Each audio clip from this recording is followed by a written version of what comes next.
छाई हरियाली समस्त रोम रोम में, छाई हरियाली समस्त रोम रोम में, दिखते सिया राम जो व्यापक है व्योम में, दिखते सिया राम जो व्यापक है व्योम में। शुष्क ही बसंत हो गया, रोम रोम संत हो गया, शुष्क ही बसंत हो गया, रोम रोम संत हो गया। दुनिया के नाते कुछ भी ना सुहाते, दुनिया के नाते कुछ भी ना सुहाते, बीते उम्र यूं ही राम यश गाते, बीते उम्र यूं ही राम यश गाते। तब मैं सियकंत हो गया, रोम रोम संत हो गया, प्रेम जब अनंत हो गया। जहाँ देखता हूँ वही मेरे राम है, जहाँ देखता हूँ वही मेरे राम है, मन को मिलता है सहज ही विराम है, मन को मिलता है सहज ही विराम है। द्वैत का जो अंत हो गया, रोम रोम संत हो गया, द्वैत का जो अंत हो गया, रोम रोम संत हो गया, प्रेम जब अनंत हो गया, रोम रोम संत हो गया, प्रेम जब अनंत हो गया, रोम रोम संत हो गया, प्रेम जब अनंत हो गया, रोम रोम संत हो गया। आप सबको हैप्पी संक्रांति। नई जगह, हाँ, इस बार फर्स्ट टाइम, नया साल, फर्स्ट फेस्टिवल और नया जगह, और क्या चाहिए। ये फेस्टिवल बहुत एक एंथुजियाज्म, एक सेलिब्रेशन मोड का है। कोई भी फेस्टिवल सेलिब्रेशन मोड है, लेकिन अभी आज ये है कलरफुल वाला मोड का है। पतंग, आज आप लोग गए नहीं पतंग उड़ाने कोई भी, या बाद में जाने का इरादा है? शाम को जाने का इरादा है ना, कि ये भी हो जाए, सत्संग भी हो जाए, फिर पतंग उड़ा लेंगे। वो तो बेस्ट है, 1+1 फ्री मिल जा रहा है आप लोग को। तो ऐसा देखिए, लाइफ में एडवर्सिटीज़ आती रहेंगी। जैसे अभी जो ये फेस्टिवल है, ये बोलते हैं कि अरे दक्षिणायन ख़त्म हुआ है, उत्तरायण आया है, अच्छे दिन आए, अच्छे सुख के दिन आए, अच्छे प्रॉस्पेरिटी के दिन आए, अच्छे कार्य करने के दिन आए हैं। तो दक्षिणायन उत्तरायण तो हमको समझाने के लिए है कि लाइफ में एडवर्सिटीज़ आएंगे, एडवर्सिटी के बाद खुशियाँ हैं। उत्तरायण मतलब खुशियाँ। तो जब एडवर्सिटी आती है, हमको शांत रहना है, ज़्यादा हाथ पैर नहीं मारना है, क्योंकि जितना हाथ पैर मारेंगे हमारे मन में वो बैठता जाएगा कि कुछ ना कुछ प्रॉब्लम्स है, और प्रॉब्लम को इनवाइट करेंगे। और ये सोच लो, अरे ये तो दक्षिणायन है, अब उत्तरायण आने वाला है। ये हमको जब मालूम है कि दक्षिणायन के बाद उत्तरायण आएगा, तो ये एडवर्सिटी भी ख़त्म हो जाएगी और अच्छा समय, अच्छे खुशी के दिन हमारे सामने आने वाले हैं। और ये फेस्टिवल इंडिया हर जगह मनाया जा रहा है। ऐसा नहीं है कि खाली यहाँ मनाया जा रहा है या साउथ में ही मनाया जा रहा है, हर जगह यही फेस्टिवल संक्रांत को अलग अलग नाम से मना रहे हैं। पंजाबीज लोहड़ी बोल के, और तमिलनाडु, कर्नाटक, आंध्रा में तो बहुत बड़ा फेस्टिवल है ये पोंगल, यहाँ हम संक्रांत बोल रहे हैं। महाराष्ट्र में गुड़ तिल का और एक फेस्टिवल मोड, जहाँ देखो। अरे कश्मीर में शिशुर संक्रांति, क्योंकि वहाँ ठंड है, लेकिन संक्रांत को वेलकम करना है। वहाँ स्नोफॉल है अभी, और लेकिन मालूम है कि अब अच्छे दिन आएंगे, स्नोफॉल के बाद बहुत ब्यूटीफुल कश्मीर, कलरफुल फ्लावर्स होंगे। तो शिशुर और संक्रांत, फिर और कहीं मिघू, वैसे तो अलग अलग नाम से सेम फेस्टिवल है। यहाँ हम सब उसी कॉन्शियसनेस, उसी संक्रांत, उसी कॉन्शियसनेस के पार्ट्स हैं, सबको अलग अलग नाम दे दिया गया। संतोष कौन सा वाला? शिशुर संक्रांति। ऐसे एक एक का नाम अलग अलग देते हुए भी सब वो एक ही फेस्टिवल मना रहे हैं। वो हम सब उस कॉन्शियसनेस के ही अलग अलग रूप हैं, अलग अलग रंग हैं, अलग अलग तरीके से हम उस कॉन्शियसनेस को पोर्ट्रे कर रहे हैं। फेस्टिवल है तो और सब मिल के मना रहे हैं, पूरे फैमिलीज आ रहे हैं, सब एक फैमिली ओकेजन हो जाता है। कोई भी फेस्टिवल ऐसे नहीं मिल पाते हैं, सब अपने अपने लाइफ्स में बिजी हैं। अभी देखो तो जिसके मोस्टली मेरे लेडीज़ यहाँ कहेंगे कि काम वालियाँ तो है ही नहीं, सब गांव गए, क्योंकि इतना बड़ा फेस्टिवल है कि उनको उनके फैमिली के साथ मनाना है। तो फेस्टिवल्स मनाना है अपने को फैमिली के साथ, एक बॉन्डिंग, एक लव, अफेक्शन, और गिफ्ट्स भी देते हैं, छोटे मोटे कपड़े देते हैं, अलग अलग तरह से इसको मनाया जाता है। और एक और नया चीज़ है संक्रांत में, अभी जो नहीं, पतंग, रंगोली भी हम कलरफुल धरती पे मना रहे हैं, अलग अलग रंग के रंगोली भर रहे हैं, इतना कलरफुल, बड़े, जिसको जितना एक्टिविटी आता है, जिसका जितना एक माइंड एक्सपैंडेड है, वो अलग अलग तरीके से अपने घर के बाहर रंगोली बना रहा है, और इतने कलरफुल। यहाँ हम ज़मीन पे भी कलरफुल देख रहे हैं और आकाश में भी देख रहे हैं। ये एक ही फेस्टिवल है जिसमें हमको आकाश में वो एक्सपैंडेड में वो कलरफुल दिखने लग जा रहा है। तो इतना कलरफुल फेस्टिवल, आकाश, स्पेस, बेसिकली ये फेस्टिवल से ऐसे रिलेट हो रहा है कि क्योंकि आकाश तत्व यहाँ यूज़ हो रहा है पतंग के रूप में, माइंड हमने इतना कॉन्ट्रैक्ट कर लिया, हमने सोच लिया कि हमारा माइंड ये बॉडी से ही कनेक्टेड है। हम कभी उसको उस एक्सपेंशन में देखे नहीं कि हमारा माइंड कॉन्शियसनेस है।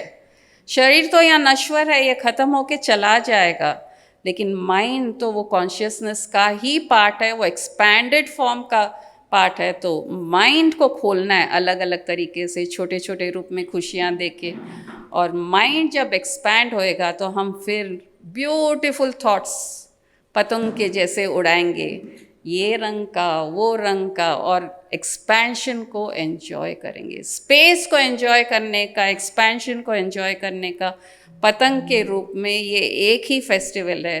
तो आज माइंड को इतना एक्सपैंड कर लो, इतना एक्सपैंड कर लो, स्पेस बना दो, और स्पेस इज कॉन्शियसनेस, उसमें इतने ब्यूटीफुल रंग बिरंगे थॉट्स डाल दीजिए कि बस अच्छे अच्छे थॉट्स दिखते रहें, खुशियों के थॉट्स दिखते रहें, और हम सब एक मस्ती के मोड में आ जाएं।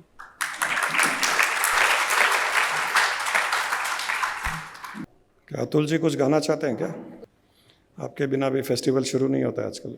फिर से आज कोई पतंग के वर्ड वाला फिर से गा लेता हूँ, एक बार तो गाया है मैंने।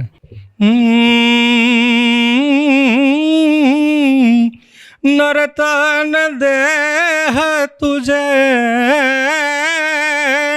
नरतन देह तुझे फिर ना मिलेगी, अब ना बनी तो फिर क्या बनेगी, अब ना बनी तो फिर क्या बनेगी। नर्तन देह तुझे,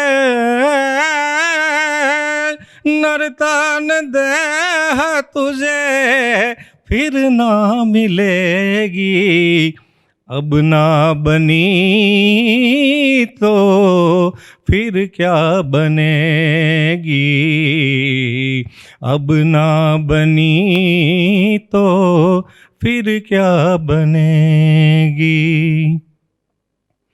तेरी जवानी व्यर्थ गवायो, तेरी जवानी व्यर्थ गवायो, ना सत्संग ना हरि गुण गायो, ना सत्संग तूने हरि गुण गायो, जननी तेरी तुझे, जननी तेरी तुझे फिर ना जनेगी, अब ना बनी तो फिर क्या बनेगी, अब ना बनी तो फिर क्या बनेगी।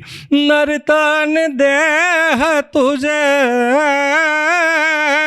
नर्तन देह तुझे फिर ना मिलेगी, अब ना बनी तो फिर क्या बनेगी, अब ना बनी तो फिर क्या बनेगी। सूरदास तेरी काया है माटी, सूरदास तेरी काया है माटी, धरती पर गिरी जैसे कोई पतंग है काटी, धरती पर गिरी जैसे कोई पतंग है काटी, माटी में माटी एक दिन, माटी में माटी एक दिन मिल के रहेगी, अब ना बनी तो फिर क्या बनेगी, अब ना बनी तो फिर क्या बनेगी। नर्तन देह तुझे, नर्तन देह तुझे फिर ना मिलेगी, अब ना बनी तो फिर क्या बनेगी, अब ना बनी तो फिर क्या बनेगी। त्योहार के दिन बहुत ही इमोशनल भजन गाया अतुल जी ने।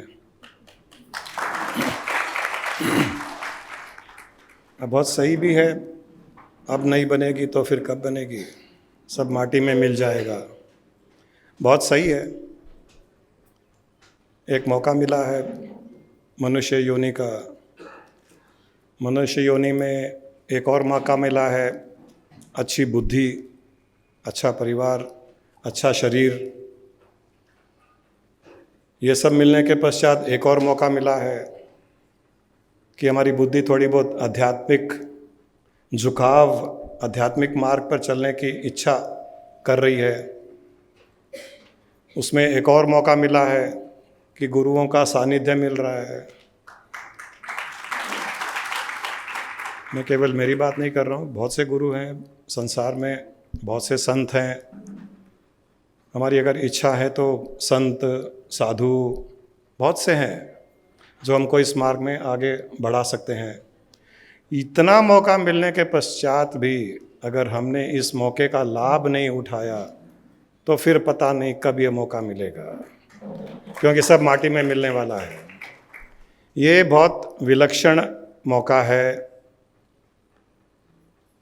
कई बार मैंने शेयर किया कि शास्त्रों में कहा गया कि करोड़ों जन्मों के करोड़ों पुण्यों कर्मों का परिणाम है इस प्रकार का मौका मिलना।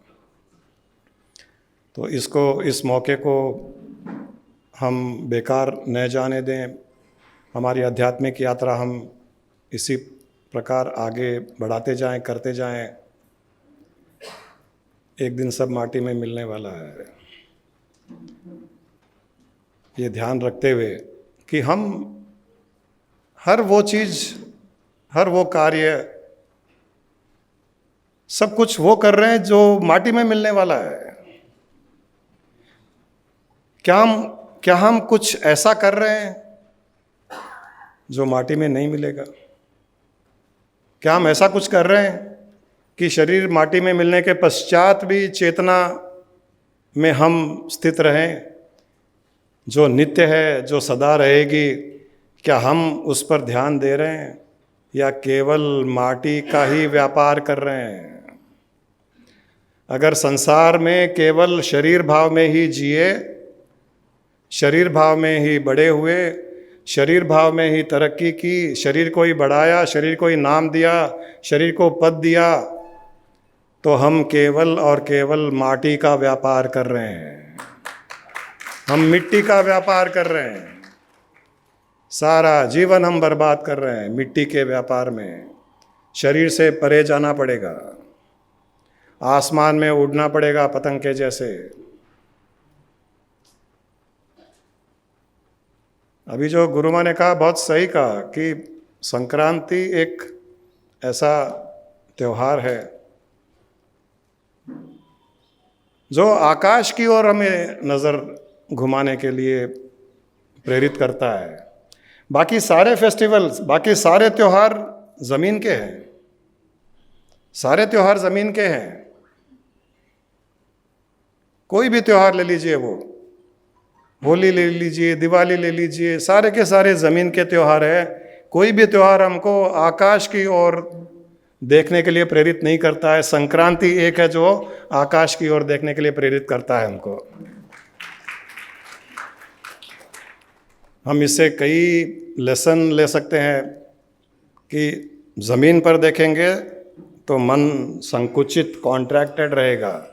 आकाश की ओर देखेंगे तो माइंड एक्सपैंड होगा, विशालता में जाएगा। लेसन कई हैं संक्रांति के मौके पर। आकाश की ओर देखिए, कई प्रकार के पतंग हैं। आकाश भी है, स्काई भी है। आकाश में कई रंग के, कई प्रकार के, कई शेप के पतंग दिखाई दे रहे हैं। इसमें भी लेसन है। हम अगर एक्सपेंशन रहेंगे, हमारे माइंड में एक्सपेंशन रहेगा, तो हम हमारे विचारों को भी पतंग के जैसे देख सकते हैं। पॉजिटिव नेगेटिव विचार नहीं, पॉजिटिव नेगेटिव थॉट नहीं। हम पॉजिटिव नेगेटिव थॉट के बदले हम हमारे विचारों को रंग बिरंगा विचार देख सकते हैं। रंग बिरंगे विचार है। हम नेगेटिव विचार क्यों कहें? किसी भी थॉट को हम उसको नेगेटिव कह करके हम उसको दुत्कारें क्यों? अरे काले रंग की पतंग है। नेगेटिव विचार आ भी गया, कोई फियरफुल आ गया, कोई एंग्जाइटी का आ गया, किसी के लिए हेट्रेड आ गया। अभी रंग बिरंग, क्योंकि पॉजिटिव थॉट्स भी आते हैं, नेगेटिव थॉट्स भी आते हैं। ये पॉजिटिव नेगेटिव हटा दीजिए। ये पॉजिटिव नेगेटिव के चक्कर में हम इनसे बाहर नहीं निकल पा रहे हैं। कितने लोग हैं, हर कोई आकर के ये कहता है गुरुजी क्या करें, नेगेटिव थॉट्स बहुत आते हैं। 90% लोग परेशान हैं नेगेटिव थॉट से। ये टर्म को ही निकाल दीजिए, ये नेगेटिव पॉजिटिव टर्म को ही निकाल दीजिए। आज के बाद में रंग बिरंगी पतंगे माइंड में चल रही है। माइंड के एक्सपेंशन में रंग बिरंगी पतंगे दिखाई दे रही है। ये इतना तकलीफदायी नहीं होगा, इतना गिराएगा नहीं नीचे हमको। ये नेगेटिव नेगेटिव नेगेटिव नेगेटिव, और हर किसी ने नेगेटिव बुरा है, नेगेटिव थॉट नहीं होना चाहिए, नेगेटिव एक्शन नहीं होना चाहिए कहते हैं, हम भी कहते हैं। लेकिन इतना सुन करके नेगेटिव नेगेटिव सुन करके इंसान डिप्रेशन में जा रहा है। पॉजिटिव थॉट्स पे फोकस ही नहीं है। अपने पूर्णानिधि तो कम से कम आज के बाद में ये टर्म ही हटा दें। अच्छे थॉट्स हैं तो वो वाह रेड कलर के, येलो कलर के। थोड़े अच्छे थॉट्स नहीं है तो हाँ ब्राउन ब्लैक कलर की पतंगे उड़ रही है। अभी थोड़ी पतंग उड़ रही है तो साथ में आकाश भी तो दिखाई देगा। और हमको पता है कि हम वो आकाश है, हम स्पेस है। उस स्पेस में पतंग रूपी ये विचार, थॉट्स उड़ रहे हैं। और पतंग उड़ रही है तो पतंग हरदम तो आकाश में रहती नहीं है। आज तक ऐसी कोई पतंग ही नहीं बनी कि जो हरदम आकाश में रही है। आज तक ऐसी पतंग नहीं बनी जो हरदम आकाश में रही है। उसी प्रकार आज तक ऐसा कोई थॉट नहीं रहा जो हरदम माइंड में रहता है। फिर परेशान क्यों होना है? किस लिए परेशान होना है? पतंगें कटती है तो थॉट्स भी कटते हैं। कई बार तो हमारे परिवार में 3-4 लोग पतंगे उड़ा रहे हैं और एक दूसरे की पतंग काट रहे हैं। उसका अर्थ है हमारा ही माइंड हमारे ही विचारों को काटने में सक्षम है और काटता रहता है। और कई बार हमारी पतंग को दूसरे लोग काटते हैं। उसका अर्थ ये है कि हमारे विचारों को गुरु रूपी सत्संग रूपी पतंग काटती है। वहां कटवा लो जा करके। प्रॉब्लम क्यों? दुखी मत होइए। पतंग रूपी विचारों को देखते हुए आज के बाद में खुश रहना है। मैं तो स्पेस हूं, एक्सपेंडेड हूं। कुछ बोलना है आपको?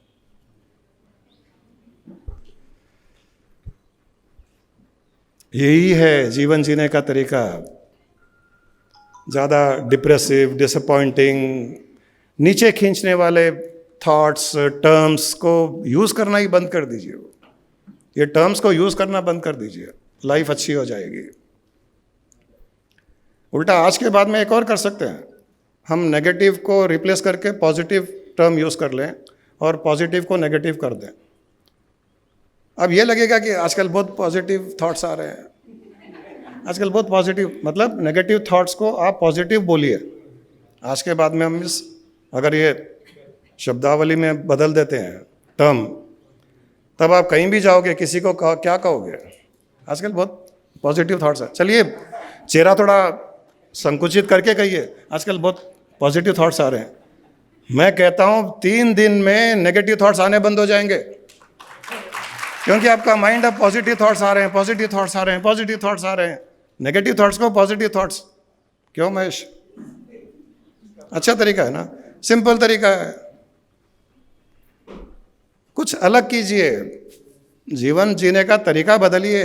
वो सारा संसार एक तरीके से जीता है, हमको उसी तरीके से जीने में कोई बाध्य नहीं करता है, कोई फोर्स नहीं करता है। हमने ये चूज़ किया है, हम अलग तरीके से जी सकते हैं। हम नेगेटिव को पॉजिटिव कह सकते हैं, पॉजिटिव को ग्रैटिट्यूड कह सकते हैं, ग्रैटिट्यूड को फॉरगिवनेस कह सकते हैं। हमारी मर्जी, मेरी मर्जी, वो गाना है ना।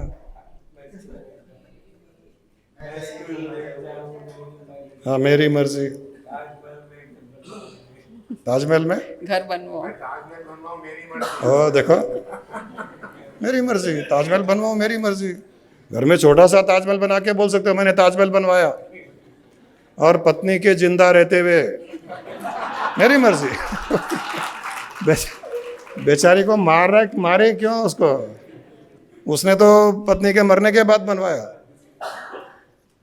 लोगों को कहो, मरने के बाद में लेडी के लिए कुछ भी बनाए तो वैल्यू नहीं है, क्योंकि सामने रहे और दिखाए कि देखो मैं कितना हाँ, अच्छा देखो, बना। इतना प्यार करता हूँ, मैंने ताजमहल बनवाया। लोग अच्छा ताजमहल बनवाया, कहाँ है? आओ, इतना सा का, उसमें क्या प्रॉब्लम है? बनाया तो सही। हाँ, उसमें तो बेचारी पत्नी नौकरानी का काम करती है।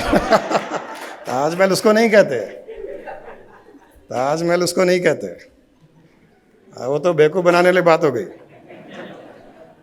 जहाँ रानी को रखोगे ना, वही ताजमहल हो सकता हाँ, है। बेचारी महारानी थी, उसको घरवाली नौकरानी बना करके बैठ के ताजमहल एक बना दो छोटा सा, उसमें क्या लगता है?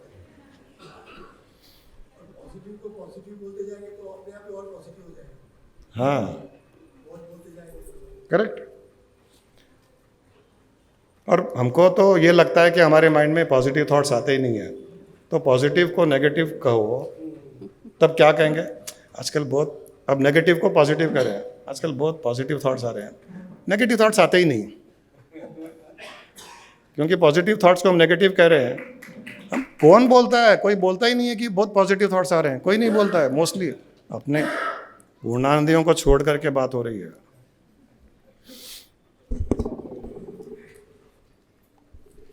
आप सबको संक्रांति की बहुत बहुत शुभकामनाएं। संक्रांति पे एक दोहा कोट, गुड़ है हम और तिल है आप। आपको तिल नहीं, आपको गुड़ नहीं बोला गया है।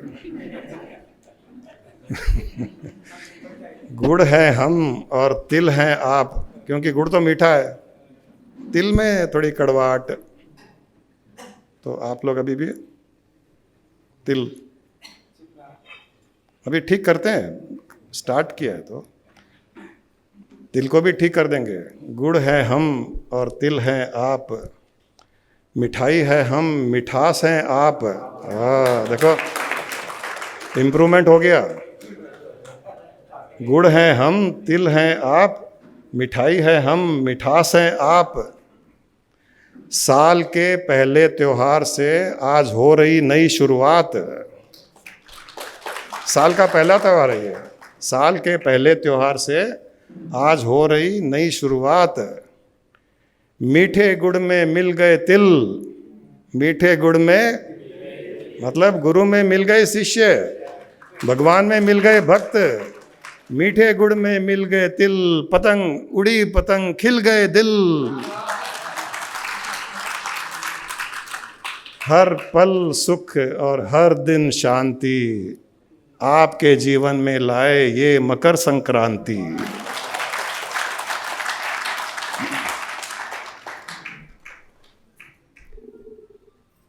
तिल रहते हुए भी देखो गुड़ में ही मिल रहा है आखिर में, तो तिल हो तो भी चिंता क्यों करनी है। जैसे भी है, काले गोरे भूरे, उसमें कड़वाहट, तिल उसमें तेल, जो भी है मिलना तो गुड़ में ही है। ये हमारा संकल्प है। ये वो ईश्वर रूपी गुड़ हो, गुरु रूपी गुड़ हो, ज्ञान रूपी गुड़ हो, भगवान रूपी गुड़ हो, कॉन्शियसनेस रूपी गुड़ हो, ब्रह्म रूपी गुड़ हो, इस तिल को मिलना तो गुड़ गुड़ में ही है, क्योंकि उस गुड़ की मिठास तो हम ही है।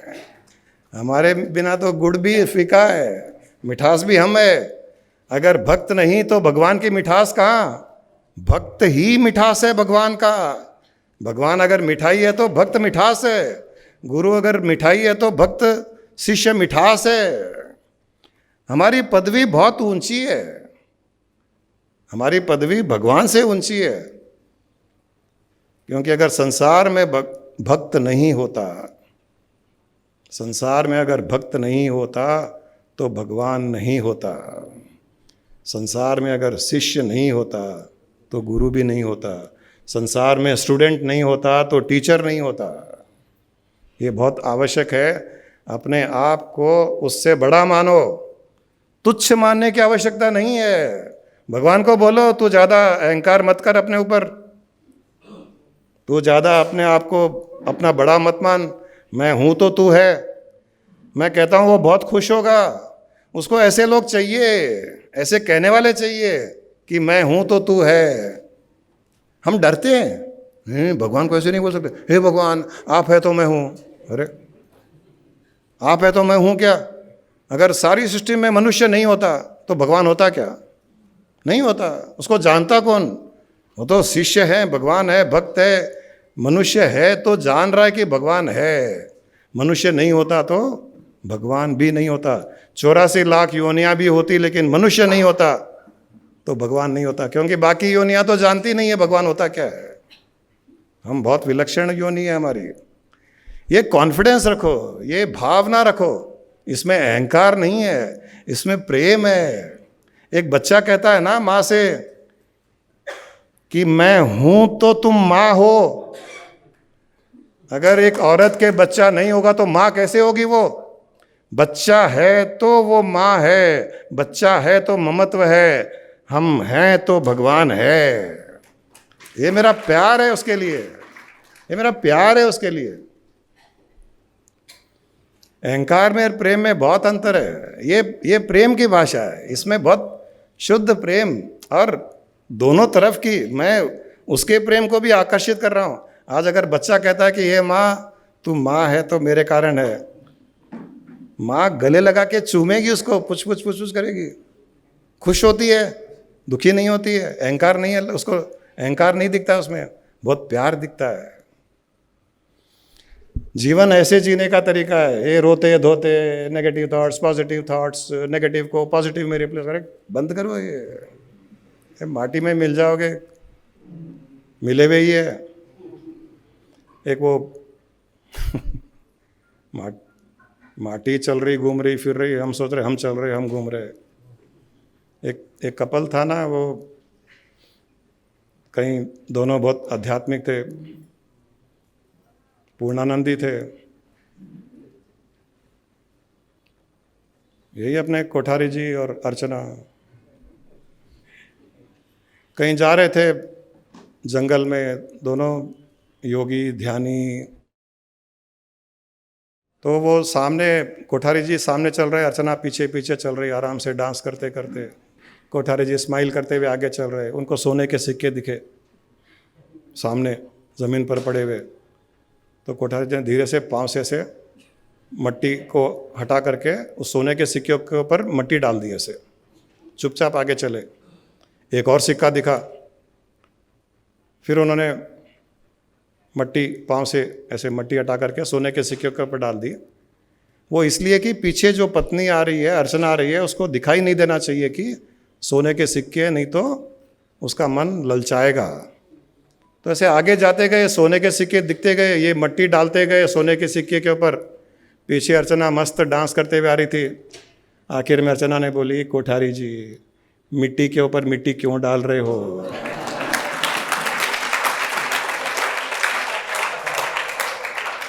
इन्होंने सोचा पत्नी को बचाऊं कि उसकी नज़र ना पड़ जाए, उसमें लालच जाग जाएगा। अरे वो एनलाइटेंड है, तुमको मिट्टी और सोना अलग अलग दिख रहा है, उसको तो मिट्टी दिख रही है, सोने में भी मिट्टी है। उसको पूछ लो ये क्या पहनी है, बोले मिट्टी के जेवर है। बोलने के लिए कुछ भी बोले के लिए उसको पता है सब मिट्टी है। ये जीवन जीने का तरीका। चलिए कुछ बातचीत कर लेते हैं। आज का कॉन्सेप्ट पतंग के ऊपर बात करो। चलो देखते हैं कि कोई शेयर भी कर सकता है पतंग से कोई लेसन। कई लोगों ने पढ़े होंगे, कई लोगों ने सुने होंगे। पहले शुरू तो चलो पतंग से करते हैं। कोई ना कोई वहाँ दो पीछे उनको कंट्रोल। धागे का, हवा का, या उड़ाने वाले का? आप बताओ। मुझे आप बताइए, मुझे फंसाइए मत। मैं तो कुछ भी बोल दूंगा।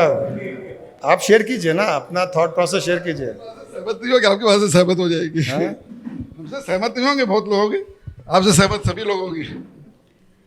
तो आप नहीं फंसेंगे सभी लोग। नहीं, ये तीनों में किसका किसका हाथ है? हवा का, धागे का, पतंग उड़ाने वाले का, या पतंग का? किसी का भी नहीं दिख रहा मेरे को। किसी का भी नहीं है। अपने आप उड़ रही क्या? इंटो तो किसी और का ही है। जो ज़्यादा अच्छा पतंग उड़ाना नहीं जानता है, या जो ज़्यादा अच्छा पतंग उड़ाना नहीं जानता है, उसके लिए पतंग उड़ाने में हवा का बहुत बड़ा रोल है। जो अच्छा पतंग उड़ाना जानता है वो बिना हवा के भी पतंग उड़ा लेता है। धागे का ज़्यादा रोल नहीं है उसमें। धागे का रोल तो दूसरे की पतंग काटने में ही है, लफड़े करने में, दुश्मनियां करने में, किसी को नीचा गिराने में, किसी की ऊंची पतंग पसंद नहीं आ रही है उसको काटने के लिए है। लेकिन अच्छी पतंग उड़ाने वालों को हवा हो या न हो, पतंग उड़ा लेता है, और हवा के डायरेक्शन से ऑपोजिट भी उड़ा लेता है। इतनी भी शक्ति होती है पतंग उड़ाने वाले में, अगर पतंग उड़ाना आता है तो। इसका अर्थ यही हुआ, इसका अर्थ भी ये हुआ कि जो स्पिरिचुअली इवॉल्व हो जाता है वो संसार की माया के, हवा के उल्टे डायरेक्शन में चलता है वो, और संसार पार कर लेता है।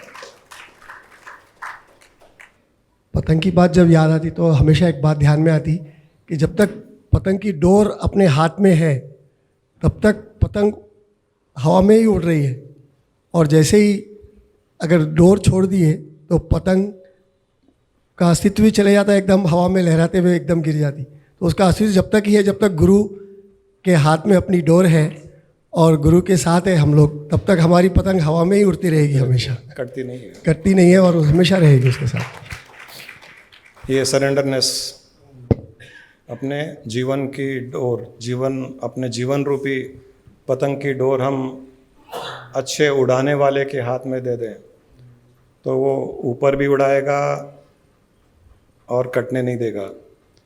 यहाँ पर एक अच्छा लेसन एक और क्रिएट हो जाता है कि हम जब किसी अच्छे पतंग उड़ाने वाले के हाथ में हमारे जीवन रूपी पतंग दे देते हैं तो कभी कभी वो हमारी पतंग को नीचे भी लेके आता है। नीचे किस लिए लाता है? बचाने के लिए। कटने से बचाने के लिए। तो हमको ये सोचना चाहिए कि जब जीवन में हम नीचे आ रहे हैं, ये सोचना चाहिए कि गुरु हमारे को प्रोटेक्शन दे रहा है। किसी भी रूप में हम नीचे आए, हेल्थ में नीचे आए, फाइनेंशियली नीचे आए, रिलेशनशिप में नीचे आए और किसी रूप में नीचे आए, तो जो सरेंडर्ड है वो यही सोचता है कि गुरु या भगवान या ईश्वर जिसके भी हाथ में उसने डोर दी है, वो उसकी भावना यही वो कंप्लेंट नहीं करता है, वो कहता है वो थैंक यू वेरी मच, आप नीचे लेके आ गए। अज्ञानी ये सोचता है कि नीचे लाए मतलब मुझे गिरा रहे हैं, मैं नीचे कैसे आया, उनके हाथ में मेरी डोर है और मैं नीचे कैसे आया। लेकिन जो ज्ञानी है ये सोचता है कि मुझे बचाने के लिए नीचे लाए हैं, थोड़ी देर नीचे रखेंगे फिर ऊपर ले जाएंगे। उसका अर्थ है वो कटने नहीं दे रहा है, हमारे जीवन की डोर को कटने नहीं दे रहा है, और कुछ देर के बाद में वो फिर ऊपर लाएगा। वो अभी जो सवाल पूछना चाह रहा था मैं, उसका ही जवाब आप डायरेक्टली दे दिया अभी। जो मन में मेरे सवाल था कि निहारिका के पास कुछ थोड़ी प्रॉब्लम चल रही, तो हम लोग थोड़ा सा परेशान है, तो कैसा करेंगे गुरुजी, थोड़ा एडवर्सिटीज़ है, तो उसका जवाब आप डायरेक्टली दे दिए कि हम गुरु के साथ ही है और वो हमारे को बचाने के लिए ही अभी हमारे पीछे लेके आए। बचाने के लिए ही हमको नीचे लाया जाता है, हमको नीचा दिखाने के लिए, नीचा लाने के लिए नीचे नहीं लाया जाता है, हमको बचाने के लिए नीचे लाया जाता है। तो कभी भी जीवन में ये ऊपर उड़ना और नीचे आना ये जीवन में चलता रहेगा। पतंग एक जगह, वैसे भी पतंग एक जगह अच्छी नहीं लगती। एक ही जगह ऊपर है तो थोड़ी देर के बाद में देखना बंद करोगे, वो ऐसे डाइव करके ऐसे आएगी, फिर ऐसे करके ऊपर जाएगी। एक तरफ से नीचे जाएगी और दूसरी तरफ से ऊपर आ जाएगी। वो जीवन में ये ऊपर जाना और नीचे आना चलता रहेगा। अगर विश्वास है उस उड़ाने वाले पर, तो नीचे आने के पश्चात भी घबराने की आवश्यकता नहीं है, क्योंकि उसको भी ज़्यादा देर पतंग हमारी नीचे पसंद नहीं आती है। अच्छा उड़ाने वाले को तो ऊपर ही पसंद आती है, लेकिन बचाने के लिए नीचे लाया है। तो ये विश्वास रखे कि ज़्यादा देर वो भी मुझे नीचे नहीं रखेगा, थोड़े समय के बाद में ऊपर ले जाएगा। वो ये विश्वास हमको ऊपर ले जाएगा वापस। और एक बार थोड़ा नीचे लाया तो नेक्स्ट टाइम और ऊपर जाएगी उसके अंदर, और और ऊपर जाएगी वो, और ऊपर जाएगी। गुरुजी गुरुनानक के चरणों में कोटि कोटि प्रणाम। गुरुजी पहले जैसा ज्ञान में हम नहीं चलते थे, अज्ञान में थोड़ा जीवन उथल पुथल रहता था, एक दूसरे की पतंग काटने में बहुत खुश होते थे, बहुत ज़्यादा खुशी महसूस होती थी। अभी जैसा ज्ञान में चलते हैं, सत्संग सुनते हैं, पतंग उड़ाते हैं, एडवर्सिटीज जो भी आती है पतंग के रूप में, आजू बाजू काफ़ी पतंगें रहती है संसार में, मतलब कोई छोटी पतंग, कोई बड़ी पतंग, कोई छोटी एडवर्सिटी, कोई बड़ी एडवर्सिटी, जैसा आपने बताया काली पतंग, मतलब तकलीफ देने के लिए पतंग के रूप में कुछ ना कुछ एडवर्सिटी समय आती है। लेकिन इच्छा ऐसी करती नहीं, उसको हटाते हुए हम उड़ते चले जाएं, हम उड़ते चले जाएं और वो कॉन्शियस को आप ब्रह्मांड में जाके अपने आप को टच कर दें। मतलब ये एडवर्सिटीज तो रुकेगी नहीं, ब्रह्मांड में देखना है, अपने आप को एक्सपेंशन लाना है माइंड में। हाँ भाई, ये तो मतलब चैलेंजेस, प्रॉब्लम्स, ये तो कभी रुकने वाली नहीं है। अपनी स्थिति को हम अच्छी बढ़िया बनाते हुए, बस ज्ञान की किरणों से गुरुजी को सुनते हुए, मतलब अपने आप का व्यक्तित्व बनाते हुए, चाइनीज मांझा यूज ना करते हुए, चाइनीज मांझा यूज नहीं कर, अपने मतलब अपने मतलब परिस्थितियां जब भी आएगी, मतलब ज्ञान को मतलब वो कर्म क्षेत्र में इंप्लीमेंट करते हुए हम हवा में जैसे उड़ते चले जाएंगे तो हमारी पतंग कभी भी नहीं कटेगी। एकदम सही, हरदम रहेगी। गुरुजी, गुरु माँ को प्रणाम। अभी उन्होंने कहा जैसे कि हवा, पतंग, डोरी और उड़ाने वाला, किसमें किसका ज़्यादा रोल है, तो मुझे ऐसे लगता है कि सब कुछ आपस में ही जुड़ा हुआ है। एक दूसरे के सहयोग से ही वो पतंग का उड़ने का दृश्य सुंदर होता है, एक दूसरे के सहयोग से वो दृश्य सहज हो जाता है। तो इसी तरीके से हम भी आपस में एक दूसरे के सहयोग से फैमिली हार्मनी, हाँ, तो दृश्य सुंदर हो जाता है। और जीवन एफर्टलेस फील आता है। एकदम एकदम कोई भी एक चीज की कमी होगी तो वो दृश्य उतना संघर्षफुल हो जाएगा और इजी नहीं बनेगा, करेक्ट। और उसके बगैर वो काम करना मुश्किल है। अगर डोरी नहीं होगी तो पतंग भी कैसे उड़ेगी, हवा नहीं होगी, मुश्किल तो होगी ही। पतंग नहीं होगी तो उड़ाएंगे किसको, उड़ाने वाला नहीं होगा तो डोरी कौन पकड़ेगा। तो सबका एक दूसरे का सहयोग है और इस तरीके से सब एक दूसरे से जुड़े हुए हैं। परफेक्ट एग्जाम्पल है फैमिली हार्मनी का। और उसके बाद भी न उड़े तब सीखना पड़ता है, तब सीखना पड़ता है।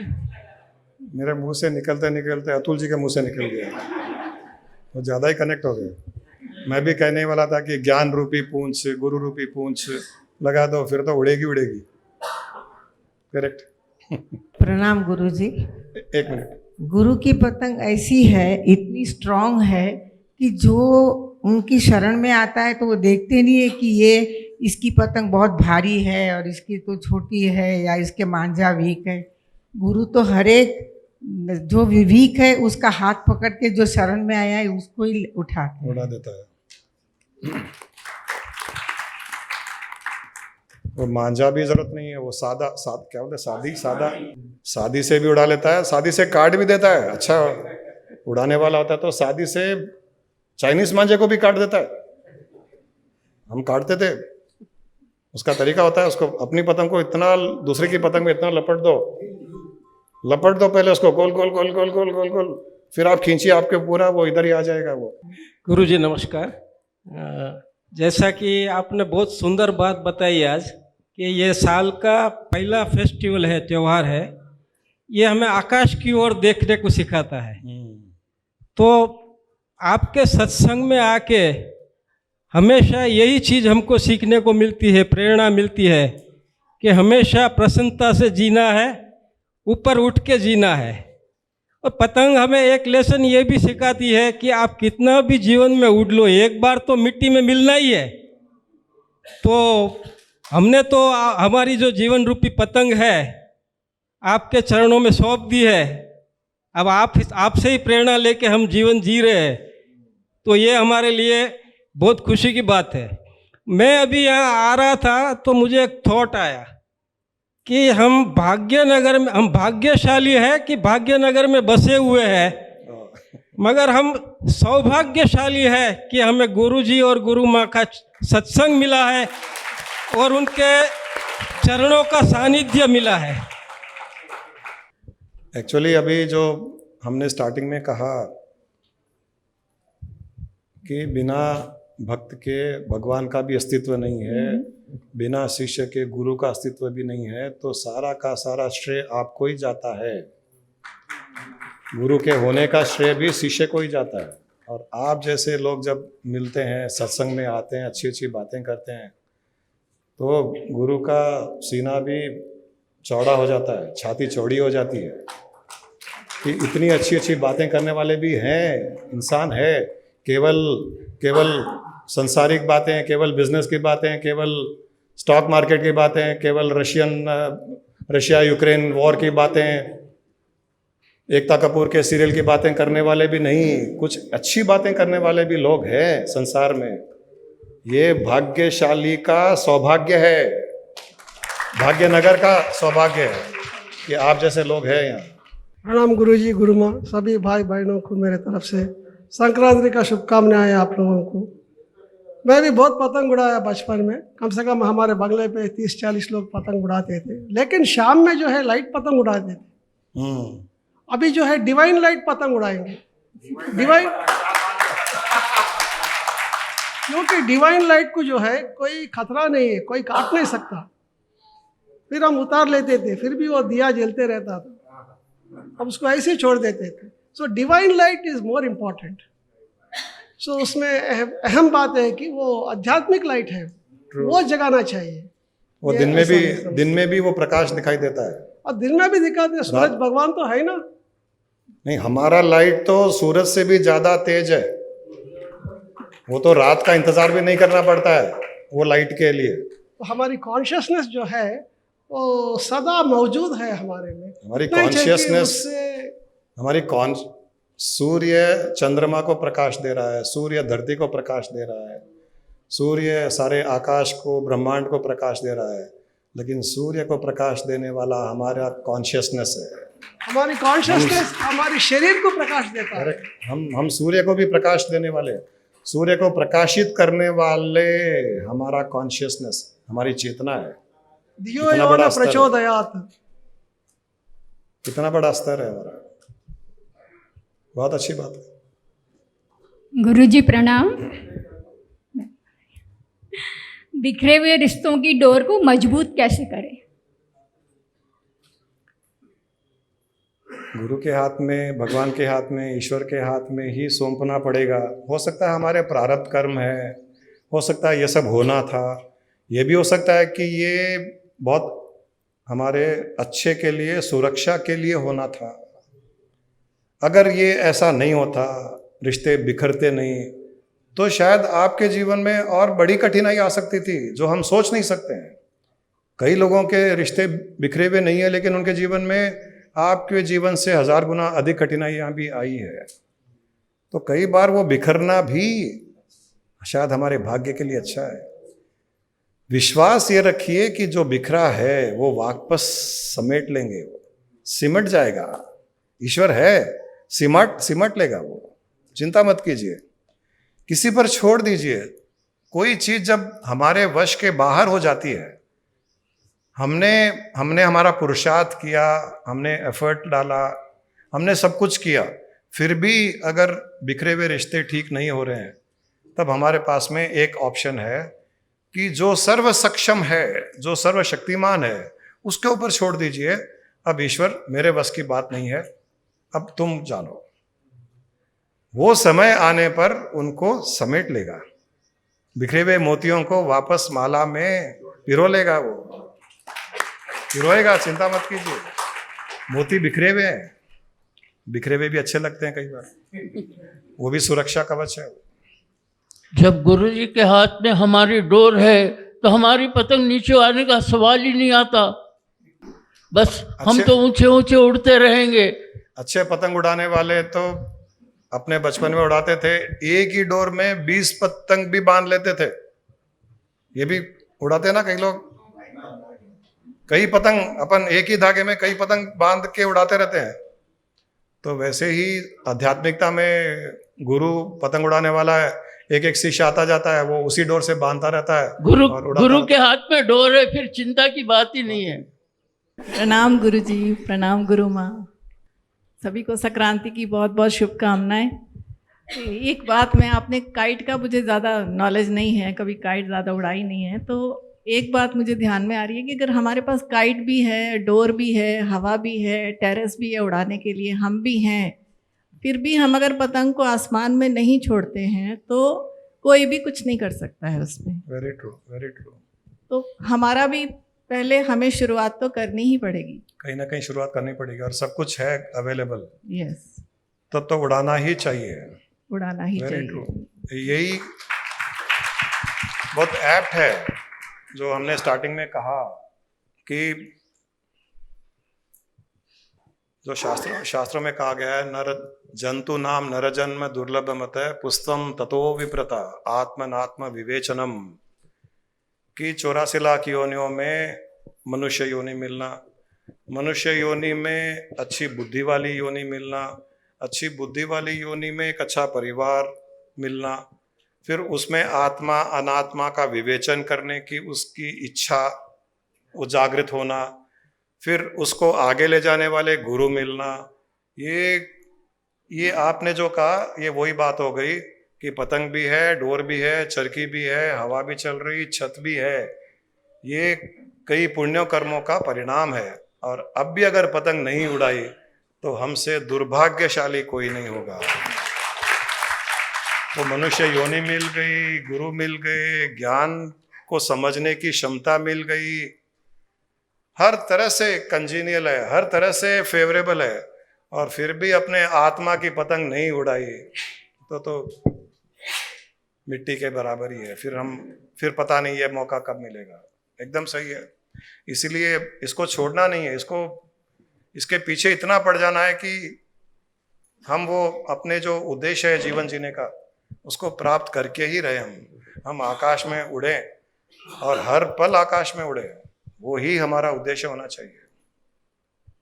हैप्पी संक्रांति गुरुजी, हैप्पी संक्रांति गुरु माँ।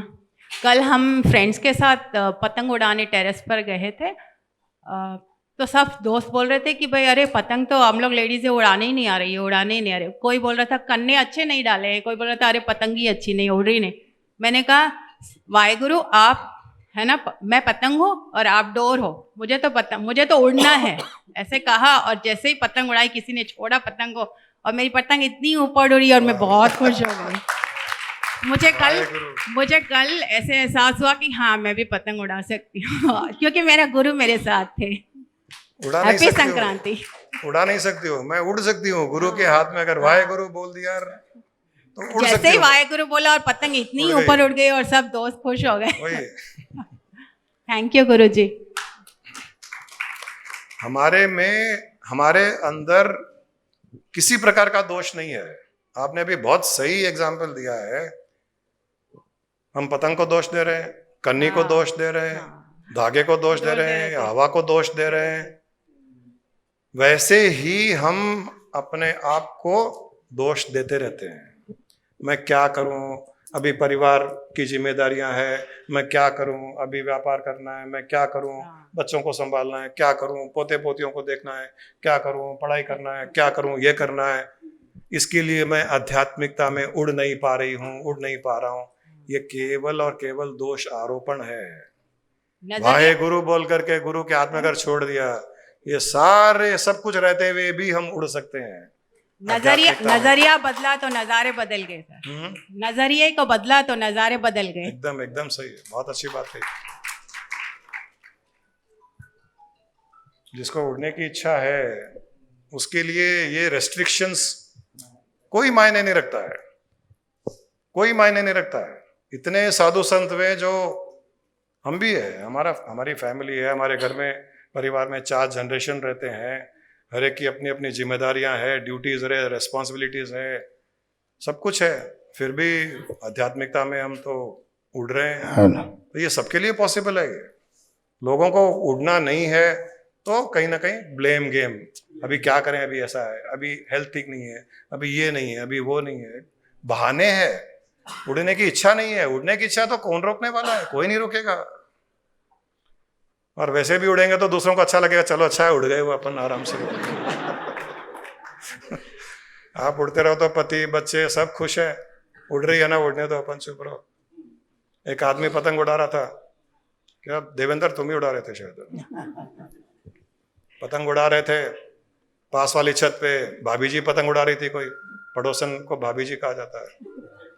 तो अपनी पतंग को नहीं देखे, भाभी जी की पतंग को देखे, भाभी जी पतंग बहुत अच्छी उड़ रही, भाभी जी पतंग अच्छी उड़ रही। पीछे से पत्नी ने कहा, आप भाभी जी के पतंग को छोड़िए, अपनी पतंग को उड़ाइए।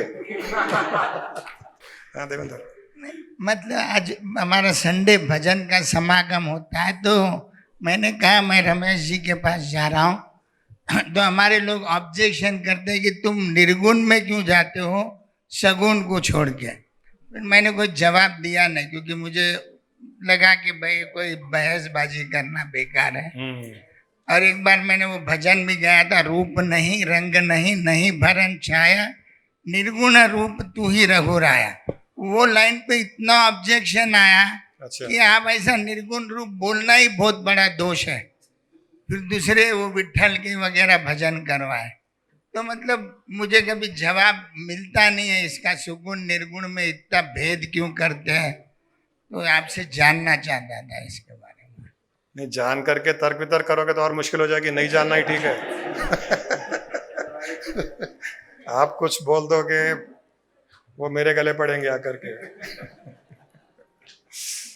जिसको सगुण उपासना करनी है वो सगुण करते रहें, लेकिन हर सगुण उपासना के भजन में, हर सगुण उपासना के कीर्तन में निर्गुण का उसमें आता है, विश्लेषण आता है, रेफरेंस आता ही आता है। हर सगुण का आप कोई भी भजन ले लीजिए, उनको उसमें से उसका अर्थ निकालना नहीं आता होगा, ये अलग बात है, लेकिन हर भजन में निर्गुण का रेफरेंस आता ही आता है। कोई भी भजन ले लीजिए। उनको नहीं है, पता नहीं है उनको। दूसरी बात, ये तो इवन साइंटिफिकली प्रूवन है कि निराकार से ही आकार की उत्पत्ति होती है। हमारी उत्पत्ति होने से पहले हमारी माता का गर्भ में कुछ नहीं था। हमारी उत्पत्ति होने से पहले हमारी माँ के गर्भ में कुछ नहीं था, वैक्यूम था। उसमें एक सेल गया, एक सेल, तो वहां भी निराकार था। निराकार से एक आकार कन्वर्ट हुआ, एक सेल, फिर दूसरा सेल आया, 2 सेल मिलकर के कई सेल मल्टीप्लाई होते होते होते हमारा आकार बना। तो ये निराकार से आकार, ये तो सृष्टि में भगवान जिस सगुण उपासना, जिस भगवान की सगुण उपासना करते हैं, उस भगवान के ग्रंथ में ही ये कहा गया है कि मैं निर्गुण हूं, मैं सर्वव्यापक हूं। भागवत में भी कहा गया है, भागवत में भी कहा गया है कि मैं निर्गुण हूं। गीता में कहा गया है, भगवान कृष्ण ने कहा गया है कि मैं निर्गुण हूं। अर्जुन को जब कहा उन्होंने कि मैंने तुमको ज्ञान देने से पहले कईयों को ज्ञान दिया, सप्तऋषियों को ज्ञान दिया, मैंने सूर्य को ज्ञान दिया, तो अर्जुन ने कहा कि आप तो 32 साल के हो, सूर्य तो करोड़ों सालों से है, आपने कैसे दिया?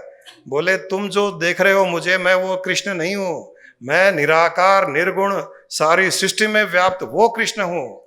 सूर्य से पहले भी मैं था, सूर्य के रहते हुए भी मैं हूं, और सूर्य के न रहने के पश्चात भी मैं रहूंगा। बड़ा किसी ने अच्छा गाना लिखा है जो टच कर जाता है। ये सब्जेक्ट कोई, मतलब आप जैसे बताएं, ओ पालनहारे निर्गुण और न्यारे, तुमरे बिन हमरा कोनो नहीं। ओ पालनहारे निर्गुण और न्यारे, तुमरे बिन हमरा कोनो नहीं। सुलझाओ भगवन हमरी उलझन, सुलझाओ भगवन तुमरे बिन हमरा कोनो नहीं। ओ पालनहारे निर्गुण और न्यारे, तुमरे बिन हमरा कोनो नहीं।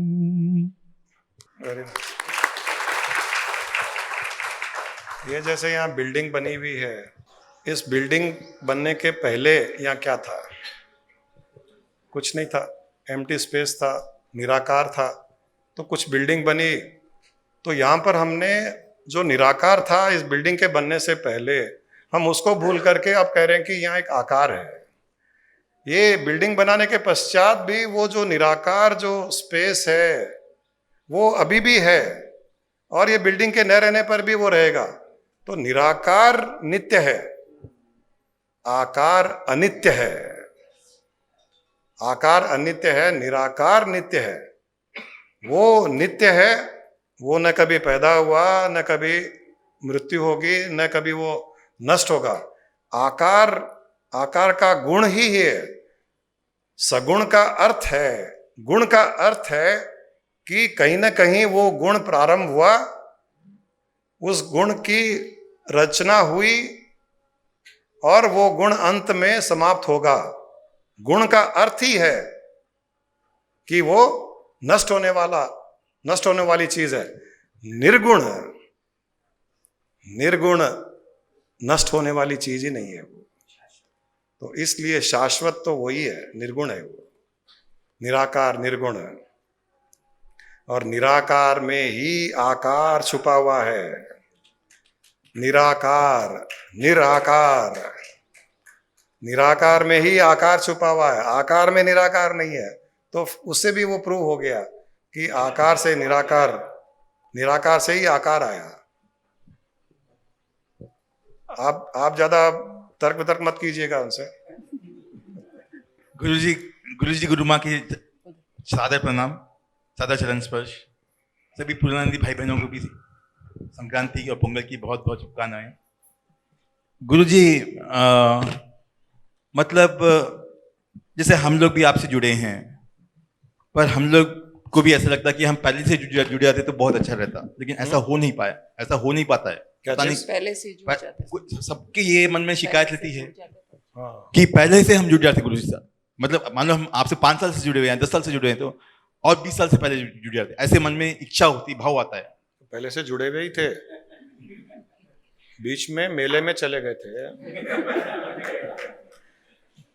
कुंभ मेले में बच्चों को लेके जाते हैं, बच्चे गुम जाते हैं, बड़े हो जाते हैं, फिर माँ बाप से मिलते हैं तो कहते हैं पहले आपसे मिलते तो अच्छा था। अरे पहले से मिले हुए थे, क्योंकि मेरे कारण ही तो तुम्हारी उत्पत्ति हुई। तो जो गुरु तत्व है, जो ईश्वरी तत्व है, वो तो कहता है मुझसे जुड़े हुए ही थे, कुछ दिन नुमाइश देखने के लिए चले गए। गुरुजी, फिर भी हमारी इच्छा एज ए पेरेंट्स, जैसे होता है हम बच्चों के बारे में सोचते हैं, या जैसे कि मतलब लोग ऐसा मतलब बोला जाता है कि मतलब जब वक्त आता है, जैसे कोई भी अच्छे कार का भी कुछ वक्त निर्धारित रहता है, उस वक्त पे ही वो शुरुआत होती है, ऐसा बल्कि बोला जाता है। जैसे डाकू अंगुलीमाल थे, तो उनको नारद भगवान का जब सानिध्य मिला तो वो डाकू अंगुलीमाल से वो भगवान वाल्मीकि बन गए। तो ये सब मतलब एक लीला, भगवान की लीला है या संसार की लीला है, या एक वक्त निर्धारित है, उसके पहले कुछ भी अच्छा काम भी शुरू नहीं कर सकते। हम चाहते हैं कि जैसे कुछ बच्चे लोग स्कूल में अच्छा नहीं करते, इंटर में अच्छा नहीं करते, बाद में पोस्ट ग्रेजुएशन के बाद में वो लोग बहुत अच्छा करना शुरू कर देते हैं। और मतलब सबका अच्छा वक्त एक किसी का जल्दी आता है, किसी का 20 साल में आता है, किसी का 30 साल में आता है, किसी का 50 साल में। ये चीज हम लोग को दिखती है दुनिया के अंदर। तो ये ऐसा क्यों होता है? मतलब ये मतलब हम लोग वो चीज हम लोग चाहते हैं कि हमारे बच्चे आज से ही अच्छा करें, तो लेकिन वो एक निर्धारित वक्त पर ही अच्छा करना शुरू करते हैं। तो ऐसा क्यों होता है? ये टाइम हमारे कंट्रोल में क्यों नहीं है?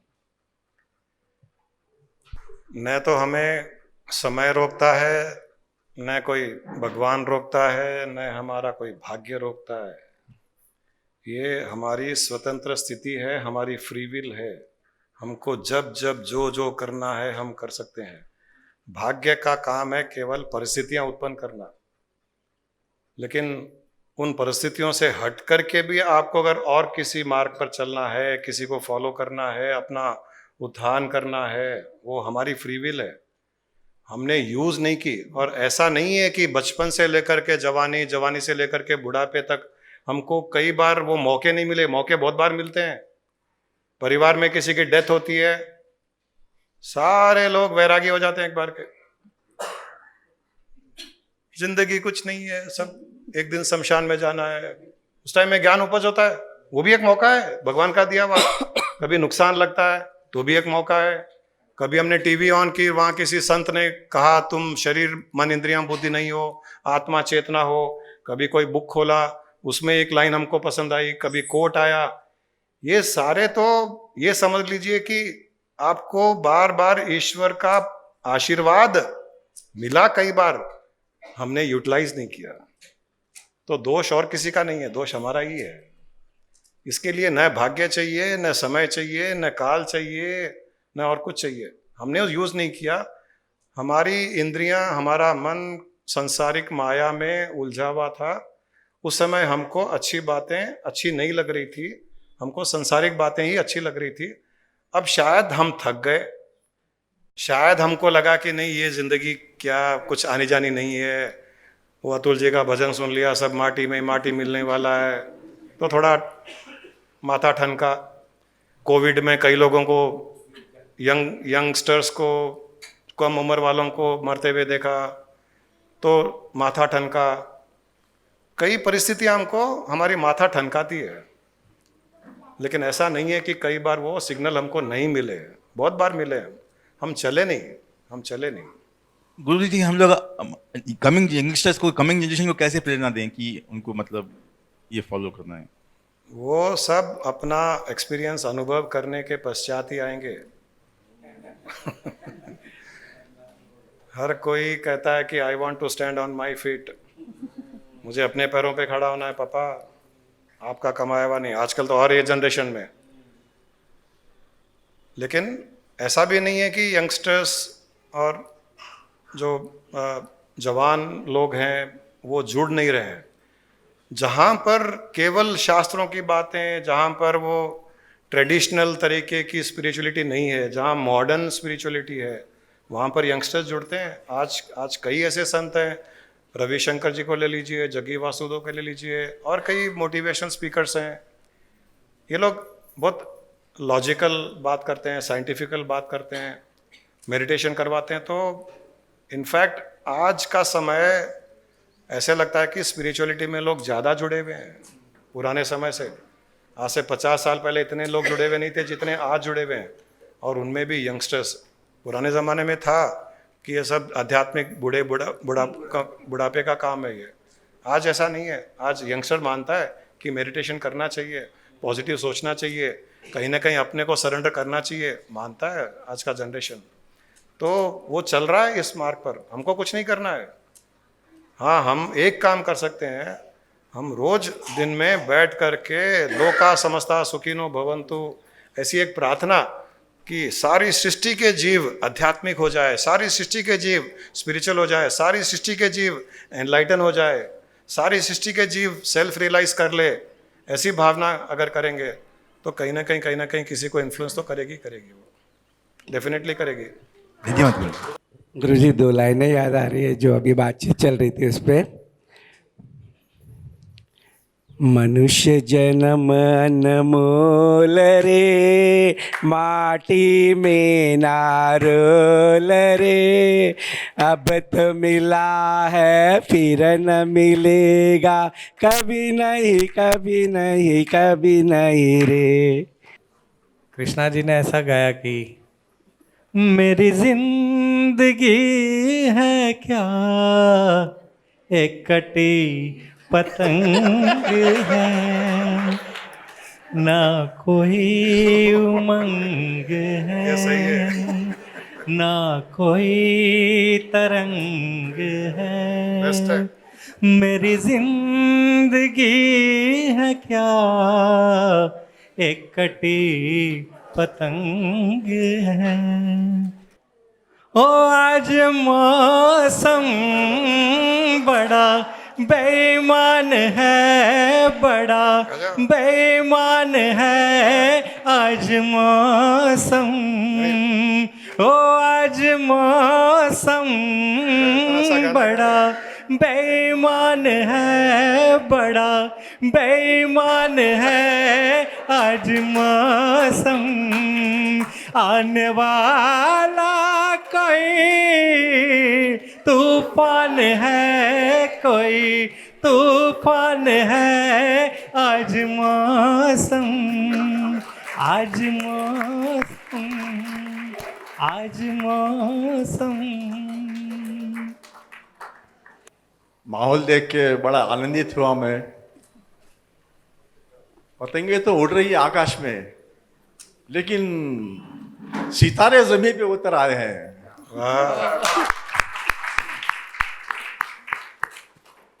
रात हंसते रहती हमेशा, लेकिन आज दिन हंस रहा है यहाँ पर सितारे से। ना ये दिन हंसता यदि ये सितारे न होते, और लहरें भी भटकती यदि आप गुरुदेव न होते। ना जाने कहाँ जाके जिंदगी फरियाद करती यदि जिंदगी में आज आपका और हमारा यहाँ मिलन न होता। सबको और मेरी ओर से शुभकामनाएं आपको, और अति प्रसन्नता हुई इसके लिए मैं उठा भी, सुनने खुशियाँ मिली मुझे। तो एक मुक्तक आपके चरणों में समर्पित, आपके सूक्ष्म शरीर और स्थूल शरीर को भी प्रणाम मेरा, गुरुदेव को भी मेरा चरण वंदना। खुशियों से मेरी नहीं थी पहचान कुछ, खुशियाँ नाम चीज क्या है मुझे पता नहीं।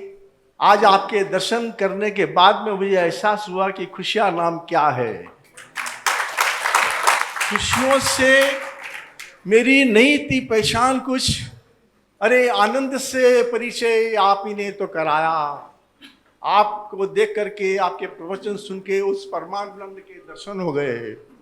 आनंद से परिचय आप ही ने तो कराया, छू दिया है मेरी हृदय की धड़कनों ने तुमको, छू दिया है मेरी हृदय की धड़कनों को, ये गीतों का अंकुर तुम्ही ने तो उगाया, गीतों का अंकुर तुम्ही ने तो उगाया। मुख मन को स्वर दिया है बस तुम्ही ने, मुख मन को स्वर दिया है बस तुम्ही ने, ये क्षण जीवन भर भूलूंगा नहीं मैं, जीवन भर भूलूंगा नहीं मैं, जीवन भर भूलूंगा नहीं मैं। वेरी नाइस, बहुत अति सुंदर। प्रणाम गुरु माँ, प्रणाम गुरु जी। मैं एक बशीरबाग में BN रेड्डी अपार्टमेंट में रहता था, उसमें 40 फ्लैट थे। तो वहाँ पे राधा कृष्णा जी भी रहते, आपके दोस्त हो जो कृष वाले। तो हम लोगों ने ऐसे ही सोचा भी संक्रांत आ रही है, हम 5-7 बच्चों से हमने पूछा कि वो पतंग का कुछ कार्यक्रम करना चाहिए। तो उन्होंने बोला कि कहाँ अंकल, कोई आता नहीं, कोई पैसे देता नहीं, कौन करेगा, क्या करेगा। तो मैंने और राधा कृष्ण जी से उनको बोला, भाई तुमको कितना पैसा लगेगा उसमें? एक अपने को 10 मांझे की चरख फुल, 20 शादी की चरख फुल, 200 पतंग को कन्ने डाल के रख डालो, कितने पैसे होना? 10,000 रुपये होता तो बस होता, बस बहुत हो जाता अंकल। तो वो लोग बोले ठीक है, अभी पैसे भी मत दो, हम ला लेंगे, बाद में हिसाब कर लेंगे। वहाँ रख दी गई और पूरे 40 फ्लैट्स में मैं और राधा कृष्ण जाके लड्डू का डब्बा ले जाके उनको शुभकामनाएं देते हुए आज आपको छत पे आना है जरूर जरूर, और उन सबको बोल के आए। पूरी बिल्डिंग में से 10 बच्चे ऐसे चुने गए, भाई तुमको फ्री में पतंग उड़ाना है, एकदम मांझा भर के है, शादी है, पतंग कन्ने डाले हुए हैं। तो वो लोग आके पतंग उड़ाने लग गए। जैसे भी कोई एक छोटा बच्चे को लेके एक लेडी आ रही है, आंटी आप पतंग उड़ाओ, मेरे को नहीं आता उड़ाना, मैं क्या करूं? नहीं पतंग उड़ी हुई आपको उड़ाओ, नहीं कट जाएगी तो कट जाएगी। तो उसने पतंग उड़ाई और सही में कट गई। बोले दूसरे बच्चे को बोले भाई तू इसको लपट ले, ये उड़ी हुई पतंग ये ले लो आप। ऐसा करके इतना मज़ा आया वहाँ पे, छोटे से छोटा बच्चा, बड़े से बड़ा बूढ़ा, सब लोगों ने पतंग उड़ाई। तो आपके साथ सानिध्य में जो लोगों को आपका जो प्यार लुटाने का जो तरीका है कि भाई सबको खुशियाँ देने का, शायद हमें भी कुछ थोड़ा बहुत कुछ आ गया हमारे अंदर। और ये CTC वाला प्रोग्राम जैसे क्लीन द कॉस्मोस में, इसमें पूरी पॉजिटिविटी पूरी बिल्डिंग के अंदर इतनी आ गई, उसमें फिर आगे बढ़ता चला गया। Thank you. ये तो हमने आपसे ही सीखा है कि दूसरों की खुशियों में कैसे खुश होना चाहिए। आपका बड़प्पन। जो स्वामी जी कहते थे, the joy of seeing others joy is a bigger joy than our own joy. बहुत स्ट्राइकिंग है ये। हम लोगों को भी जब 30 साल पहले ये बात कही गई थी, the joy of seeing others joy is a bigger joy than our own joy, तब से ये एक हैबिट ही बन गई है कि दूसरों की खुशियों में खुशियाँ ढूंढ लो। और इसमें तो मौके हज़ारों लाखों करोड़ों मौके हैं, दूसरों को खुशियाँ देने के तो मौके बहुत हैं, खुद को खुश होने के मौके तो बहुत कम है। 2-4 ही होंगे, कोई अप्रिशिएट करेगा, कोई खाना खिलाएगा, कोई तारीफ़ करेगा, कोई कुछ बोलेगा तो हम खुश होंगे, प्रॉफिट करेंगे तो खुश होंगे। बट दूसरों को खुशियाँ दे करके खुश होने के तो अनगिनत है, कोई लिमिट ही नहीं है उन मौक़ों की, वो यूज़ करना चाहिए। अभी कई बार हम लोग जैसे शादियों में जाते हैं या कोई घर पर आता है, तो खाना जब अच्छा बनता है तो एक डायलॉग हर कोई कहता है कि पेट भर गया मन नहीं भरा। जब बहुत अच्छा खाना होता है तो हर कोई ये कहता है कि पेट भर गया मन नहीं भरा। हमने लोगों को मन भरने का उपाय बताया। हमने कहा कि जब जब पेट भर जाए और मन न भरे, तब 100 लोगों को वो खाना खिलाओ, उनके चेहरे की हंसी तुम्हारे मन को भरेगी, बहुत खुशी मिलेगी। खिलाओ लोगों को, मुंह में दो उनको, उनकी मनवार करो, तब मन भरेगा वो। क्योंकि मन का इतना एक्सपेंडेड है, वो 100 लोगों के 200 लोगों की खुशियों से वो मन भरेगा। पेट तो छोटा सा ही है, मन की एक्सपेंशन बहुत है। सभी आत्मस्वरूप जनों को प्रणाम। और गुरु जी चरणों में कुछ लाइनें। सतगुरु मैं तेरी पतंग, सतगुरु मैं तेरी पतंग, हवा बिच उड़ती जावांगी, हवा बिच उड़ती जावांगी, हवा बिच उड़ती जावांगी, सतगुरु मैं तेरी पतंग, सतगुरु मैं तेरी पतंग। सैया डोर हाथों छोड़ी ना मैं कट्टी जावांगी, मैं कट्टी जावांगी, सतगुरु मैं तेरी पतंग, सतगुरु मैं तेरी पतंग। राशि से जो बोलूँगा वो चालू करे क्यों, मेरी आवाज़ इतनी अच्छी नहीं है। Pranam Guruji and Guruma. हाँ Like Guruji, in India we have so many festivals. These all festivals are done by ancestors, like parampara, means the old. It's like people like saints, who have enjoyed the bliss. Correct. These people created these festivals, and they left that this festival arrangements, and they left away. And it's something like similar like kites. Everyone, when Sankranti comes, everyone, as usual, mechanically they fly the kites. But the thing is that people who has invented this festival, he had a kind of anandam or bliss while celebrating these festivals. Correct. So thing is that, similarly, Guruji, like last month we had Christmas festival. So there was a public holiday. So one of our 6 family members, we have arranged some get together for like a buffet system. What happened? The elder aunties, everybody, they started cooking everything in the morning hours, everything, and they prepared a buffet, everything. The whole intention was that everyone can enjoy the thing. But whereas the children who don't know anything, should I tell everyone to go away? They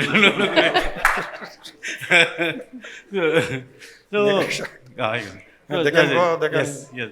Children We'll don't sit know. till evening. No problem. So the children don't know how much efforts they have done cooking and arranging. Similarly, Guruji, we are also celebrating the Patang festivals, but internally how the saints have enjoyed this festival. Even now they are enjoying. Because Guruji, how the housewomen, they cook everything, and similarly our Rishi Munis also, they might have done so much of research work, and they might have enjoyed that bliss. So we as the children, we don't know. That is because they did not marry. They enjoyed that bliss. Anyway, carry on. Yeah. So, Guruji, you are like trainers, Guruji. Because I have seen my brother-in-law's son who don't know, but I have tried him to explain him that there are so many dishes, ice cream, everything is there. So I have told him. Similarly, Guruji, now I'm asking you, Guruji, how the ancestors. Now the question. Okay. So I want Guruji, what was actually the bliss the saints have enjoyed while creating all these festivals, Guruji. So I would like to know from you this thing, Guruji. You only told that it was created for bliss, for enjoyment. Yeah, exactly. So that is true. Yeah. Actually, festivals are definitely created with some purpose. At regular intervals, families, relatives, friends should meet. Sankranti, Holi, Shivratri, many other festivals like this, Diwali, they should all meet, celebrate, enjoy. That is being done even now. Yeah. In fact, what they were not enjoying so much in those days, we are enjoying more now. We have more facilities, we are enjoying more. Not that our enjoyment is less. Problem is not with festivals. Yes, problem is with many other rituals like upavas, fasting, and many other connected to superstitious beliefs. That is a problem. On Tuesday you should not, wash head bath, you should not take. On so and so date you should not eat. You should not do this, you should not do that. For those things there was some purpose at that point of time. Yes, that purpose doesn't hold good today. Yes, so we should not follow those things. Yes, but we should definitely celebrate our festivals. Festival. More and more. Yeah. See the one more thing, Guruji. Like usually the saints was like I'll tell you, upvas was, many people do upvas. Upvas was never meant to remain hungry. Upvas is not to fast. Saints gave this term upvas, means upa means nearer, vas to stay. To stay near to God is upvas. So they said, once in a week, once in a fortnight, do upvas, which means reduce your worldly activities and sit at the feet of the Lord. That is what upvas. People are not doing that, just fasting and then doing everything. So there the purpose is getting defeated in many such things. Like Guruji, usually the enlightened saints, Guruji, they are concerned with the consciousness and higher consciousness. And keeping this point in view, they have created these festivals, Guruji.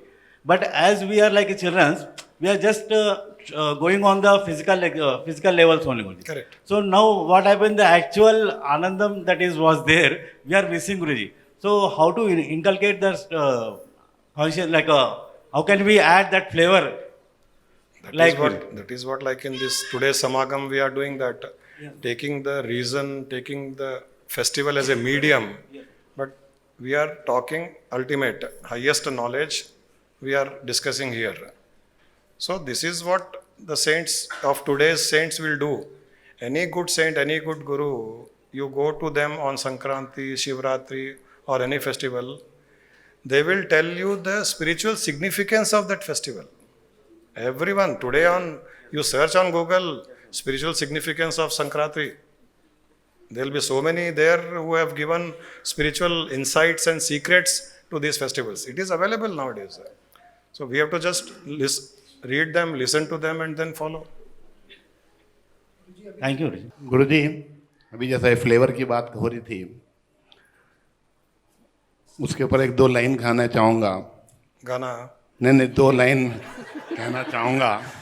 जैसा ये समागम का माहौल है, बहुत बढ़िया माहौल. मतलब ईतर से खुशबू आना तो आम बात है. ईतर से खुशबू आना तो आम बात है. मज़ा तो जब है जब किरदार से और शख्सियत से खुशबू आए. मज़ा तो तब है किरदार से और शख्सियत से खुशबू आए. तो मतलब ये पूर्णानंदियों को देख के ऐसा लग रहा है कि मतलब इतर तो कुछ काम का नहीं है. हर एक की खुशबू इस तरह बाहर निकल रही है.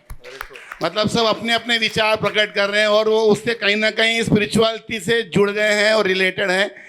और आपने ज्ञान का इतर इतना अच्छा छिड़का है, वो 24 घंटे काम करता है. वो बाकी के जो इतर है घंटा आधे घंटे में उसकी खुशबू छोड़ देते हैं. बहुत बहुत धन्यवाद. और ये इतर का एक कॉन्सेप्ट भी है. इतर का दो इतर अगर आपको स्मेल करने हैं, आप किसी दुकान में जाइए, इतर की दुकान में, एक इतर सूंघाएगा, दूसरी इतर को सूंघना है तो क्या करेगा? नहीं आएगी सुगंध. बीच में कॉफ़ी बीन्स स्मेल कराएगा, एकदम ऑपोजिट. ये इतर की स्मेल से हमारे नासिका में जो हैं वो पूरे वो उससे हैबिचुएट हो जाते हैं. उससे एक इतर से दूसरा इतर का वो स्मेल नहीं कर पाते हैं, तो कॉफ़ी बीन्स स्मेल कराते हैं, फिर दूसरा इतर. तो वैसे ही अपने ज्ञान के बीच में थोड़ा हंसी मजाक अपन कर लेते हैं. प्रवचन के अलावा समागम का भी बहुत बड़ा महत्व है. और अपने अपने विचार प्रकट करके और दो थर्सडे के बीच में आप लोगों को संसार में छोड़ा हुआ है. मतलब वो कॉफ़ी बीन्स की सुगंध लेके फिर आ जाओ. फिर सत्संग समागम का आनंद फिर आएगा. ये सत्संग समागम तो इतर है, लेकिन दिन भर मिलता रहेगा तो आप नहीं एंजॉय कर पाओगे. तो संसार का कॉफ़ी बीन्स का भी सुगंध लेकर के फिर आओगे ना, तो फिर मज़ा आएगा. गुरुमा गुरु जी को प्रणाम. सभी भाइयों बहनों को संक्रांति पर्व की शुभकामनाएं. दो लाइनें भाभी फिल्म के गाने की. अच्छा. चली चली रे पतंग मेरी चली रे, चली चली रे पतंग मेरी चली रे, चली बादलों के पार होके डोर पे सवार, सारी दुनिया ये देख जली जली रे, चली चली रे पतंग मेरी चली रे. सबको प्रणाम. ये पुरानी हिंदी फिल्म का भजन है। सुख के सब साथी दुख में न कोई, सुख के सब साथी दुख में न कोई, मेरे राम तेरा नाम एक साचा दूजा न कोई, सुख के सब साथी दुख में न कोई, बाहर की तू माटी फाके। में भी कोई है, कोई जब तुम्हारा हृदय तोड़ दे, तड़पता हुआ जब कोई छोड़ दे, तब तुम मेरे पास आना प्रिय, मेरा दर खुला है, खुला ही रहेगा तुम्हारे लिए। कोई है दुख में भी कोई साथी है?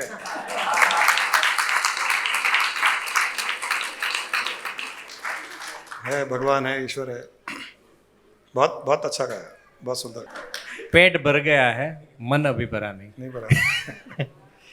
तो रफ़ी जी का मूड बनता है, एक ही लाइन सुना रहा हूँ, आगे आता नहीं है मुझे। गुरु जी, अभी न जाओ छोड़ कर के दिल अभी भरा नहीं, अभी न जाओ छोड़ कर के दिल अभी भरा नहीं, मेरी सखी मंगल गाओ री, तेरी सखी मंगल गाओ री, धरती अंबर सजाओ री, धरती अंबर सजाओ री, उतरेगी आज मेरे पी की सवारी, उतरेगी आज मेरे पी की सवारी, एरी कोई काजल लाओ री, एरी कोई काजल लाओ री, मोहे काला टीका लगाओ री, मोहे काला टीका लगाओ री, उनकी छब से दिखूं मैं तो प्यारी, उनकी छब से दिखूं मैं तो प्यारी,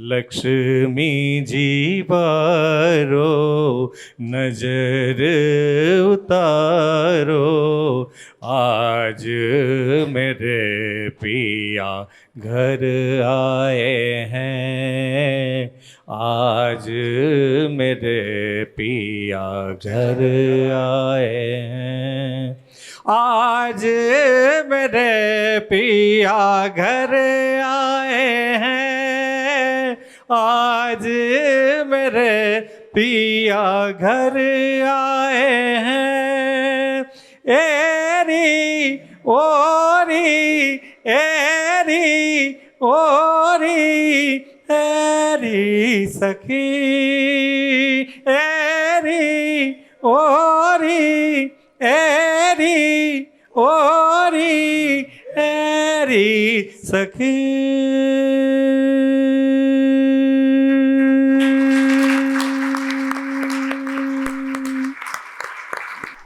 ये गाना सुन करके तो कोई भी आ जाएगा ऊपर से नीचे। कुछ शेयर।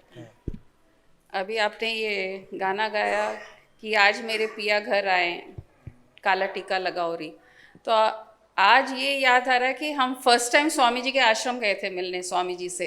ये दिन 15 तारीख जनवरी, माठ पोंगल, साउथ में माठ पोंगल होता है। आज एक दिन आगे है तो कल रहेगा शायद, तमिलनाडु में माठ पोंगल कल है।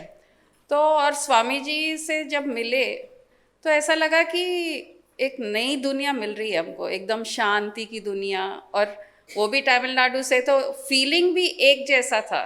तो ऐसा लग रहा है कि हमारे लिए भी ये बहुत इम्पोर्टेंट दिन है कि हमने भी स्वामी जी को लगा कि आज हमारे पिया हमको मिले, वो कॉन्शियसनेस के पिया हमको मिले।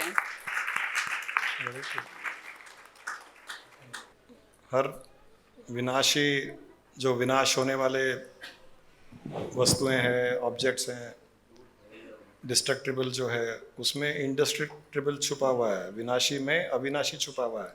तो गुरु तो वो अविनाशी है, वो कहीं नहीं जाएगा। हाँ, शरीर आते जाते रहेंगे, गुरु तत्व तो यहीं रहेगा।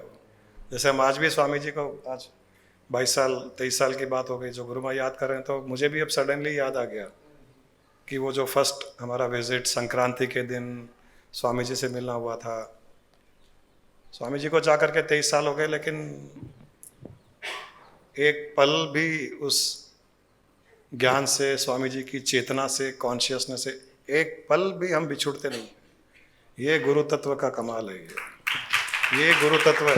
वो हम कितना भी चाहे और कहीं भटक जाए, हम मुड़ जाए, हम और कुछ कर ले, लेकिन वो गुरु तत्व नहीं छोड़ेगा।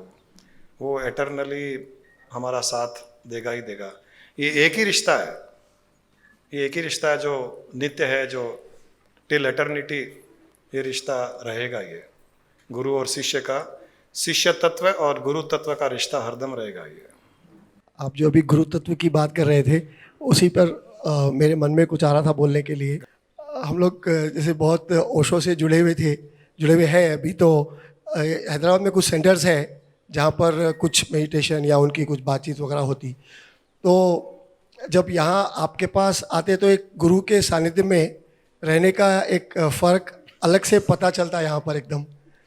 तो मुझे लगता है कि किसी तरह से जो सेंटर्स में कुछ जुड़े हैं स्पिरिचुअलिटी से लोग, उनको भी फिर लाइव गुरु के पास कुछ लाने का मौका या कुछ ऐसा कुछ हो कि उनको भी सब लाइव गुरु के साथ यहाँ पर ला सके उनको।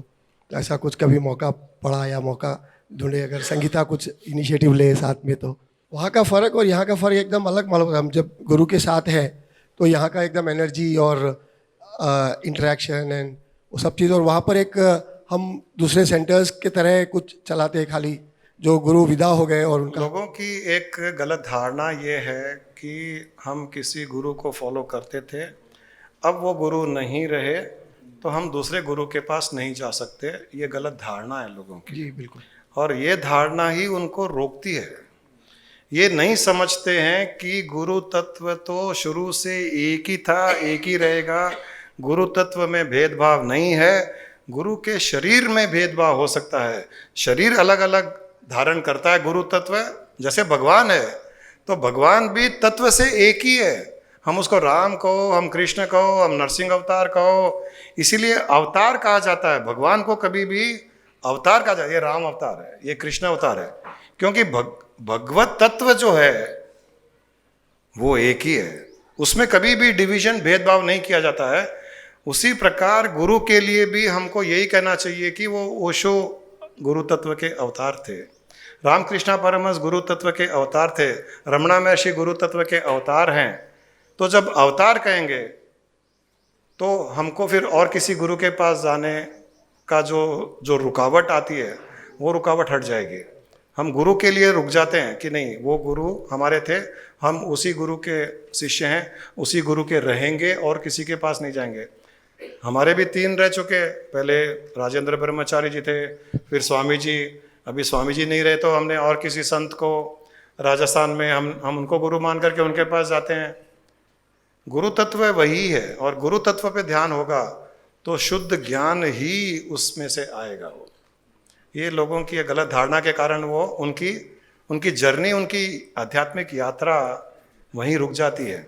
जिस गुरु के साथ में जुड़े हुए थे और वो गुरु अब शरीर से नहीं रहे और दूसरे गुरु के पास जाना नहीं चाहते हैं, तो उनकी वो यात्रा रुक जा रही है। इनफैक्ट वो गुरु तत्व उनको मोटिवेट भी करता है, कई बार प्रेरित करता है किसी न किसी रूप से। जैसे तुम ही ओशो वालों को कहोगे कि भाई तुम आओ, कभी हमारे गुरुजी के पास आओ, सत्संग सुनो, वो तुम नहीं कह रहे हो, वो तुम नहीं कह रहे हो। वो ओशो का गुरु तत्व जो था वो प्रेरित कर रहा है दूसरों को कि तुम भी आओ, वो ये नहीं समझते। ये मेंटल कंडीशन ब्रेक करनी पड़ेगी। ये आपने अच्छा बताया, अवतार, गुरु अवतार। हाँ, गुरु अवतार, गुरु को अवतार कहो, तब जाकर के वो एक तत्व से जुड़े हुए रहेंगे। वो अवतार कहो उनको। कई लोगों से मेरी बात हो रही, वो लोग जैसा दिल्ली में हमारे सेंटर है, वहाँ ओशो के बड़े छोटे भाई वगैरह हैं, तो उनसे जुड़े हुए हैं। तो उनको यहाँ आने के मतलब वहाँ से मिलना नहीं हो रहा तो तड़प रहे और थोड़ा मन ऐसा छटपटा रहा, लेकिन फिर यहाँ आने के लिए आप जैसा बताए वही चीज़ उनको रोक रही है। तो शायद अभी इस बात से थोड़ा हेल्प मिलेगा। उन्होंने कहा कि अगर तुमने सच में मुझसे प्रेम किया तो मेरे जाने के बाद तुम किसी जीवित सदगुरु को खोज ही लोगे और उसमें मुझको ही पाओगे। ये कहा क्या? हाँ, माँ गीता में है वो। तो देखो, अगर शिष्य तैयार है हर तरह से तो मुर्दा गुरु भी उठ के खबर से शिष्य को आगे ले जाएगा।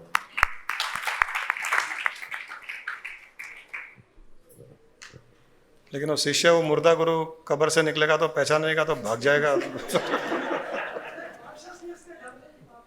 हाँ, किसी न किसी रूप से आएगा वो। That is true.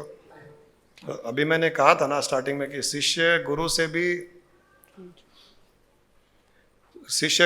भी ज़्यादा महत्वपूर्ण माना जाता है। और ये आपने सही कहा, ये शिष्य की अगर तीव्र भावना होगी तो गुरु को कब्र से भी निकल करके उसको ज्ञान दे करके उसको एनलाइटन कर देगा। वो खुद करेगा, सपने में आकर करेगा, ध्यान में करेगा, किसी और गुरु के द्वारा करेगा तो करेगा। मतलब यहाँ पर भी ये प्रूव हो गया कि शिष्य की भावना सर्वोपरि है। गुरु कब्र में आराम से बैठा हुआ है लेकिन शिष्य उसको जगा सकता है। तो चलिए आज के समागम को यहीं समाप्त करते हैं। फिर से मैं वापस वो दोहराता हूँ कि क्योंकि रिपीट कर देता हूँ कि गुड़ हम हैं, गुरु हैं, गुड़ हैं हम, तिल हैं आप। तो तिल ही बने रहो, गुड़ मत बनो। गुड़ है हम, तिल हैं आप, मिठाई है हम, मिठास हैं आप। साल के पहले त्योहार से हो रही आज एक नई शुरुआत। मीठे गुड़ में मिल गए तिल, उड़ी पतंग खिल गए दिल। हर दिन सुख, हर पल शांति आपके जीवन में लाए ये मकर संक्रांति।